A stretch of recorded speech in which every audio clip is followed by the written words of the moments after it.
My name's Rafie, and her name is... Michelle? Yeah, welcome to the Game and Story podcast. This is just an introduction to who we are as people, who we are as fans, and who we are in the grand scheme of things, or in the smaller scheme of things, depending on how you look at it. So, I would start with introductions, but Michelle has asked me to prompt her because she did not write any notes and did not prepare anything to say.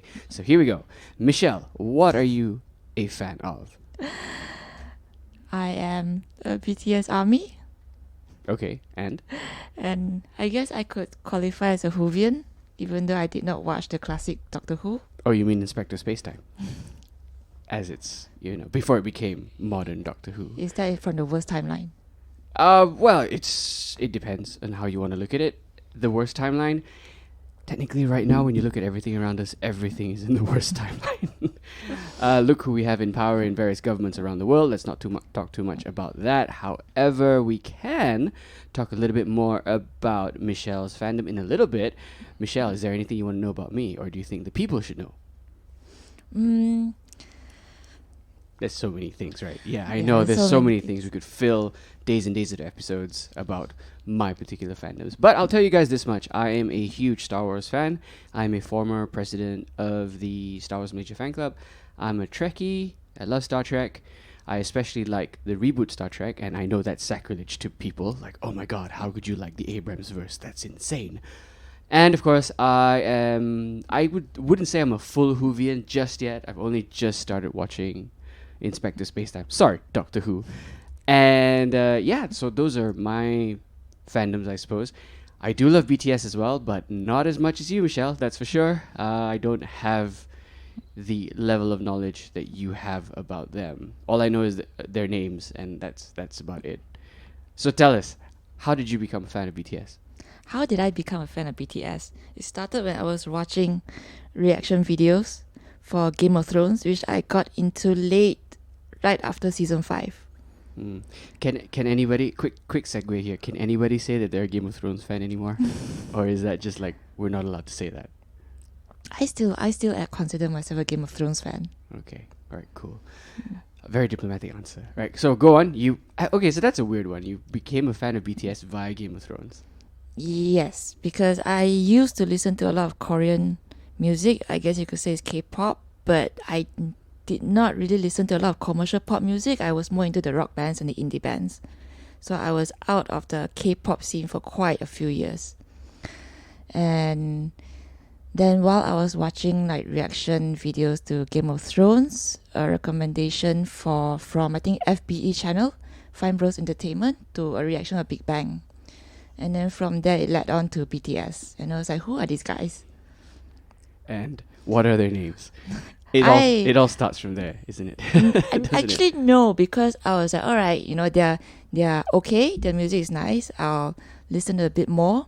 And then I was like, I don't really have the time to get into anything new, so I'll just listen to their music. And then I was quite surprised to find myself not actually skipping any songs on the albums that I tried. So, famous last words. I'll just give their music a try. We'll see where this goes, And now you have like a huge ass collection sitting in our living room with all of the limited edition albums and all of the print art and everything. And so, okay, so that's how you became a fan of BTS. How did you become a fan of Doctor Who? Doctor Who? I don't actually remember how I first came across them. I think I was reading Terry Pratchett and Neil Gaiman at the time. And then I think I saw that Neil Gaiman actually wrote a few episodes for a Doctor Who season. Okay, yeah, Neil Gaiman. For those of you that don't know who Neil Gaiman is, you probably shouldn't be listening to this podcast. But yeah, just go on. And then, so I started, when I Googled it, I vaguely knew about Doctor Who, but I just never really delved into it. And then I saw that it was still going on. It was actually rebooted in, what was it, 2005? 2005, yeah, when Christopher Eccleston became the 8th Doctor? 9th Doctor. Yeah. Became the 9th Doctor. And then I saw the Doctor, David Tennant was the Doctor after Eccleston. But I'll have to admit the first season of Doctor Who, new Doctor Who, was a bit of a struggle to get through. Mainly because I couldn't get over how dated everything looked. Okay. Yeah, so that's an interesting thing that we'll probably talk about in a future episode about how visually it impacts our ability to enjoy particular fandoms. So, we started off with Eccleston, then Tennant. We're in the middle of a rewatch right now of all of modern Who. So we're currently at season 5, somewhere in the middle or towards... Yeah, in the later second half of season 5. Second half of season 5, yeah, when Matt Smith is the Doctor. So that's my journey through the Doctor Who universe. Thanks to Michelle, of course. So you managed to find your way into the Doctor Who fandom that way. Of course, you might not be considered a true Whovian by people who consider only those that have watched classic Who as well. So I guess I can't really call myself a Whovian either if I haven't watched the first few episodes of Inspector Spacetime. Oh, I'm just gonna annoy people by saying stuff like this.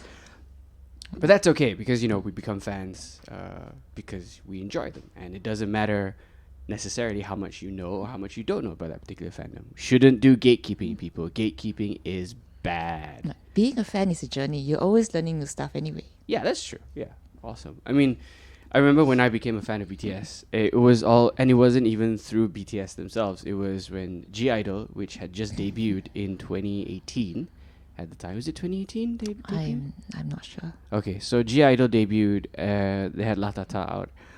And then they did a cover of Fake Love. And I thought, wow, this song sounds pretty good. And I'm like, okay, maybe I'll go look for the original. And then I found BTS Fake Love. And I was like, oh my God, this is amazing. This is so good. And then I remember I asked my daughter about it. I asked her like, hey, so do you know anything about this group called BTS? And she's like, Daddy, I've been trying to get you into BTS for years now. Why have you not listened to me? Oh, my word isn't good enough for you? And she proceeded to lecture me a little bit more about it. And it's also actually a way that you and I connected as well, because I remember like when we were talking, and it was literally like the next day was the BTS concert in Singapore, and you offered to pay for a ticket, and I'm like, I had a spare ticket. That's the thing. I had a spare ticket. Oh yeah, you had a spare ticket. No, you'd already sold the spare ticket. You told me you sold the spare ticket, and that you could have bought me one, if I could. I was going to sell it. I think. Yeah, and then I was like, wait, hang on, let me check my finances. And I had less than 200 ringgit, which would have been like, okay, I could take a bus down to Singapore. You can't get back. Yeah, I won't be able to get back. So, yeah. And that was funny because I remember when we first started talking about BTS, you just talked my ear off about it. Like, I think it was like 3 days straight. There was nothing that you talked about aside from BTS. And I was like, okay, all right, I think we can do business. And I think it's the same thing with Doctor Who as well. Like when you broach the subject with me, like, oh, would you like to start watching Doctor Who? And I'm like, yeah, okay, let's do that. And we tried watching it 3 years ago now, right? Mm-hmm. No, 4 years ago now. 4 years ago now. We tried watching it when you were, when you were here in Singapore and I was in Malaysia. We tried watching it through Skype. And then it was just, I admit that I also struggled because I found the potato quality a bit difficult to watch because, it's so hard to get the original versions of all of these things, especially the earlier episodes of Doctor Who, like, their Blu-rays or whatever. So, we couldn't get the original. So we had to make do with whatever the internet could offer us for free. And... And that's how we ended up with that. And I didn't really like Eccleston, honestly. He was super rough around the edges, I think. He sort of looked like one of those Serbian gangsters in tracksuits that you find in those London gangster movies. Every country has a north. Yeah, every country has a north. And then he shows up in a TARDIS, and apparently he's the smartest man in the universe, but you never really get that impression. But then again, it could be a prejudice from hearing that accent and not being fair.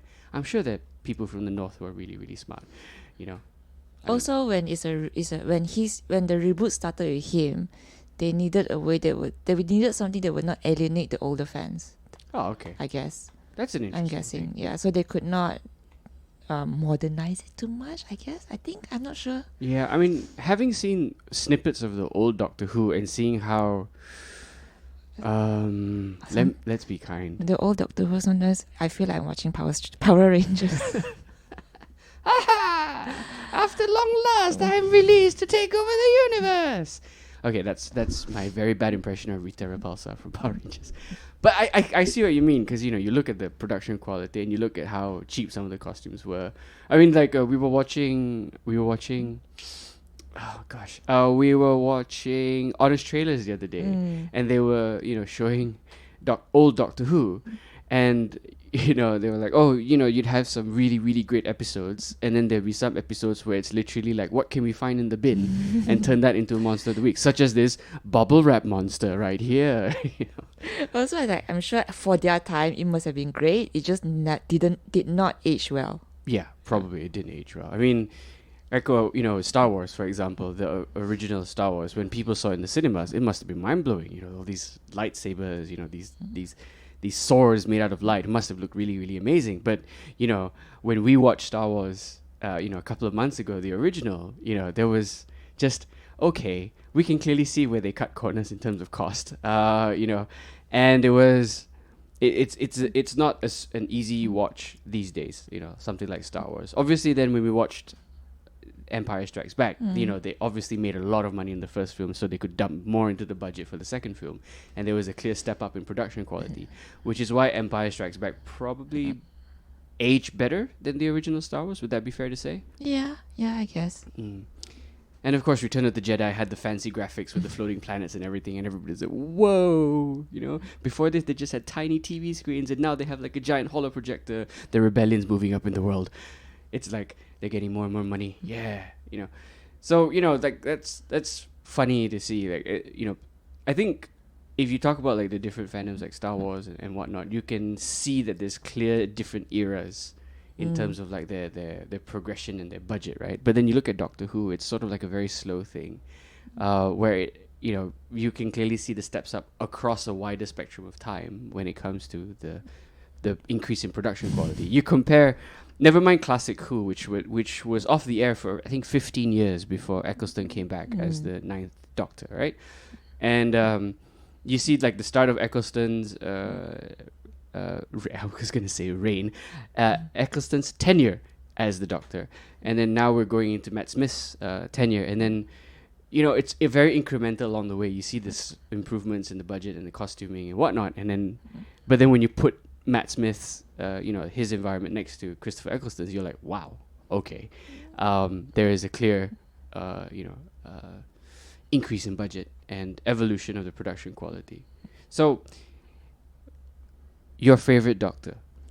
My Doctor would be Matt Smith, even though I love Tennant as the 10th Doctor, but Matt Smith has always just been more charming for me. Okay. That's fair. I mean, so far, for you? Well, of the 3 Doctors that I've seen so far, out of the 13, I don't think I'm really in a position to say who's the best one. I can say who's my favorite though, and I gotta say, I still think I need Matt Smith to grow on me a little bit more if he's gonna supplant David Tennant as my current favorite choice for the Doctor, and yeah, but I can tell you my favorite companion who. My favorite companion is... I know it's not Rose. Oh, no, it's not Rose. Rose is no one's favorite companion. Who's your favorite companion? My favorite companion... I really do like Donna Noble, if only because of her story arc. But I also really like Amy and Rory. Okay, cool. But there are more to come. Yeah. Which you will find out. Okay, which I will find out, yeah. That's one thing actually we're probably going to do in this podcast. We're going to have like retro reviews of, old TV episodes, be it Doctor Who, be it, be it old Star Wars. I can't say I said old Star Wars movies. I just feel so ancient when I say that. But that's something that's going to be coming on these podcast episodes as well. And to go back to what we were talking about, the companions, Amy Pond. Karen Gillan for me ticks so many boxes. She's Scottish and she's a redhead. For those of you that don't know me, I grew up in Scotland when I was a kid. I spent 4 years there when I was in primary 1 to primary 4, so the age of 6 to the age of 10. And I remember I had a crush on a redhead, on a ginger girl in my class, and I had a crush on her for like the whole time that I was there. And I don't know, I suppose, boys don't forget their first crushes. And yeah. Another one actually I kind of like, who's a Scottish girl, is a Cho Chang from Harry Potter. Yeah, she's like Asian, and she's got a Scottish accent. That ticks plenty of other boxes. That excuses the fact that she's not a redhead. Yeah, it does. It makes up for the fact that she's not a redhead, but that's okay. But yeah. So other fandoms that we could talk about, like where do you stand in Harry Potter? Harry Potter. Yeah, I guess I would have considered myself a Potterhead, except that I think I've just grown out of it. Oh yeah, I just grown out of it. Like I can still reread the books, but there's just no new content to keep me. What about interested? I guess. What about Fantastic Beasts? Fantastic Beasts. I like the idea of it. Mm-hmm. I love the actors in the movies. Oh, I recognize that the movies have a lot of plot holes, so I just enjoy themselves for what it is. Yeah. Just an entertaining fantasy movie. Fair enough. Yeah. Yeah. I don't consider it canon. Any part of it. But they're written by J.K. Rowling though. So they are canon. If she retcons anything, she's retconning her own books. Speaking about retconning, I saw some websites or a lot of reviews by Whovians bashing the current Doctor Who season, the new season, saying that the new showrunner is retconning the whole entire show. Well, the whole Doctor Who universe is predicated on the idea that they are alternating realities, right? So right now, this is just an alternating reality. That's it. I mean, they can always go back and fantasize about whichever Doctor they like the most and assume that is the right and the correct universe.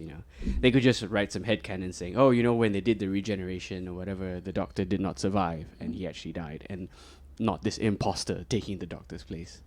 That kind of thing. I mean, I don't know. I mean, that's what I would say to people who tend to love a certain fandom bit too much.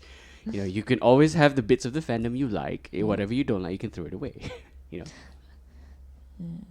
So so Harry Potter, but they have a great cast though. Like, Newt Scamander, Eddie Redmayne. Like, he to me is probably the best part of the new movies. And you have Jude Law as Dumbledore, which is pretty great as well.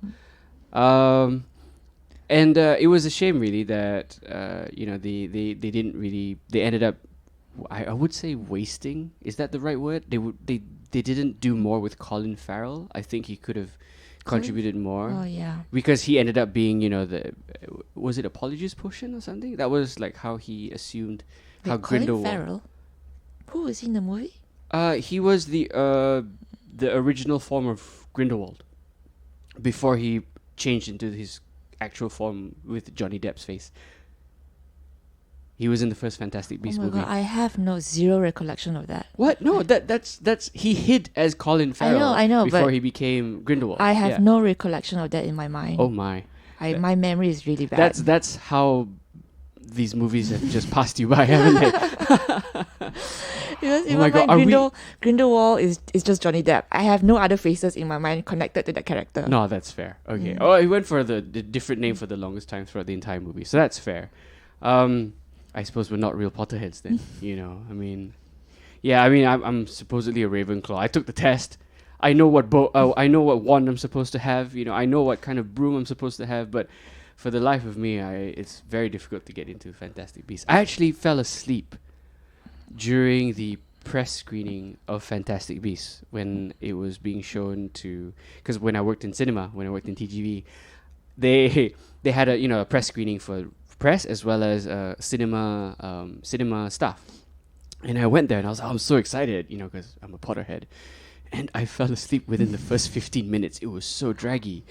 And I woke up, and then there was that big twist at the end, which I won't spoil for everybody. But there was that big twist at the end, and I just sat there like my dad after, who fell asleep during Inception.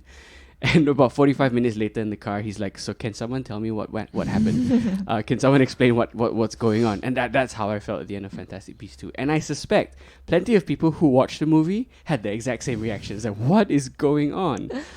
So for those of you that haven't watched Fantastic Beasts, go watch it, and then ping us in the comments with your and make sure you hashtag it Potter. I'm no longer a Potterhead. Yeah, so I think we're going pretty long on this thing. It's only meant to be an introductory episode, and we've already dived into some pretty not really spicy topics, are they? They're just kind of, No, not really. no, not super spicy, nothing controversial, How except spicy it is depends on how many people disagree with you. yeah, of course, and also whether anybody's gonna get upset if I call Classic Who as Inspector Space Time. That's also something. If for those of you that haven't watched Community, go watch the show. It's amazing. You can skip the entirety of season 4. It is pointless watching season 4. You will not miss anything. You will not miss anything. Much like how you will not miss anything if you skip the first half of, Christopher Eccleston's run. Oh, but as wait. Doctor Who. Up to this point, right? If you were to introduce someone new to Doctor Who, would you recommend them starting from the beginning, or would you pick an episode to jump in on?